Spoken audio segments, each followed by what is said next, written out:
Apparently हम देख रहे हैं कि इस्राएली हमलों में बमबारी में इजाफा होता जा रहा है और ये भी कि आसानी से हिजबुल्लाह की सीनियर क़यादत को कैसे निशाना बना रहा है इसराइल। देखिए, इसराइल ने जो अपने टारगेट सेट्स किए हुए हैं वो उसको अचीव कर रहे हैं। बदकिस्मती ये है कि इस्लामी ममालिक की एक कॉन्फ्रेंस हुई, उसमें एक अलामिया पास हुआ, लेकिन उसका कोई असर जो है इसराइल पे हमें नज़र नहीं आया।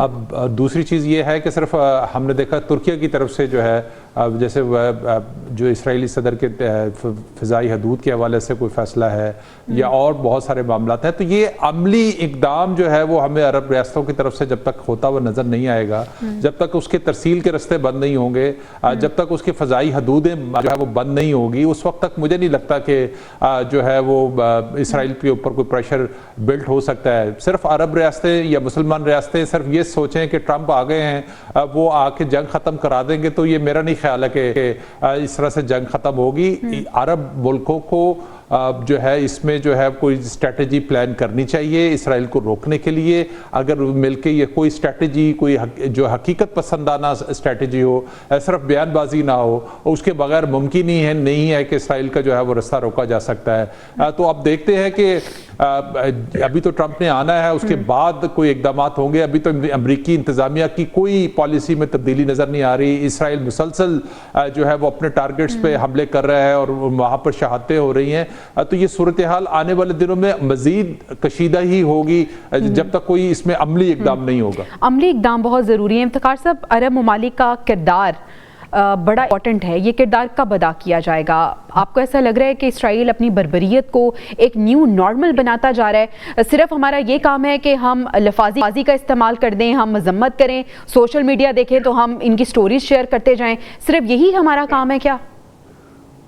देखिए, कोई अमली इकदाम तो लगता नहीं है और ना मेरे ख्याल में इस टाइम पर कोई ऐसे पावरफुल एलिमेंट्स मौजूद हैं जो कोई अमली इकदाम कर भी सके।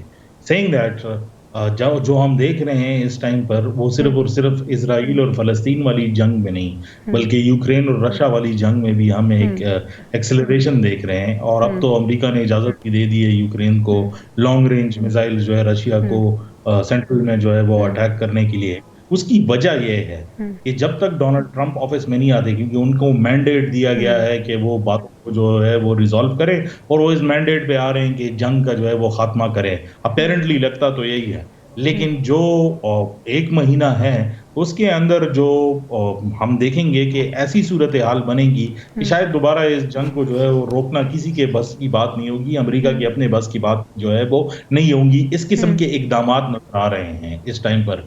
बाकी जो इर्द गिर्द की जो रीजनल ममालिक हैं वो साइलेंट स्पेक्टेटर्स के तौर पर हैं। मुझे नहीं लगता कि कोई ऐसे इकदामात जो है किसी की तरफ से भी किए जा रहे हैं जिसमें हमें ये नजर आए कि ये जंग जो है किसी यकीनी सूरत हाल में जो है वो रुक जाएगी। ठीक है, दीगर ममालिक की तो बात अलग, लेकिन अरब ममालिक की अगर हम बात करें तो ख़ाक़ानी साहब, हमारी तालीमात तो ये हैं कि उम्मत मुसलमान जिस्म की मानिंद है। जिस्म के एक हिस्से को तकलीफ़ पहुँचेगी तो पूरा जिस्म उसकी दर्द महसूस करेगा, उस तकलीफ़ को महसूस करेगा। ये तकलीफ़ मुस्लिम ममालिक कब महसूस करेंगे?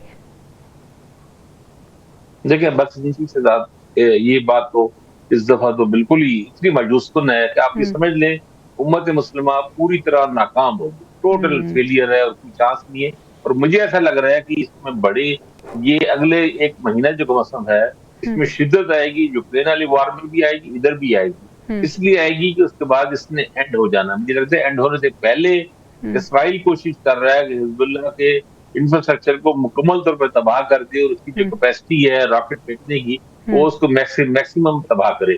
और यूक्रेन में जो मेरा ख्याल है कि ट्रंप इंतजामिया आते ही इसको बंद कराने की कोशिश करेगी। तो अभी जो उनको मिसाइल दिए गए वो भी इसलिए किए गए हैं कि अपनी यानी एक तरह का वो होता है ना, जो एक फाइनल जो नेगोशिएशन से पहले अपनी बार्गेनिंग चिप को जरा बेहतर करने की कोशिश करते हैं, उस तरह की ही होगी। उसका नुकसान हमारे लिए तो बहरहाल यूक्रेन में हमारा इसमें डायरेक्ट इशू नहीं है, मिडिल ईस्ट में हमारा इशू है, गजा भी, लेबनान भी। तो यहाँ पे तो टोटल फेलियर, नुकसान और सदमे की कैफियत है और लोगों में फ्रस्ट्रेशन बढ़ रही है। अभी आपने ठीक कहा कि क्या हमारा यही काम रह गया है कि हम सिर्फ दुख के वजह से और उसमें शदीद सदमे और दुख के आलम से सोशल मीडिया पे पोस्टें करें। बदकिस्मती से हम कुछ कर नहीं सकते, क्योंकि जो मुल्क इसमें किरदार अदा कर सकती हैं वो इंतहाई बेहिसी का मुजाहरा कर रहे हैं।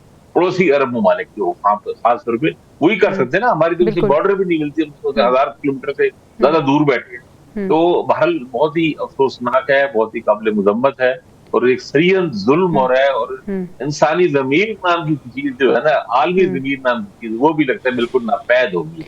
बिल्कुल ऐसे ही है। और जितना जुल्म, जितनी बर्बरियत, जितनी ज्यादती हो रही है, पूरी दुनिया इसको देख रही है और खामोश तमाशाई बनी हुई है। अगर हम इस्लामी ममालिक की बात करें तो इस्लामी ममालिक को सिर्फ इस पे इजलास बुलाने की नहीं और सिर्फ एलामिया जारी करने की नहीं, बल्कि अमली किरदार अदा करने की बहुत ज़्यादा ज़रूरत है और इस्लामी ममालिक को अपना किरदार अदा करना चाहिए।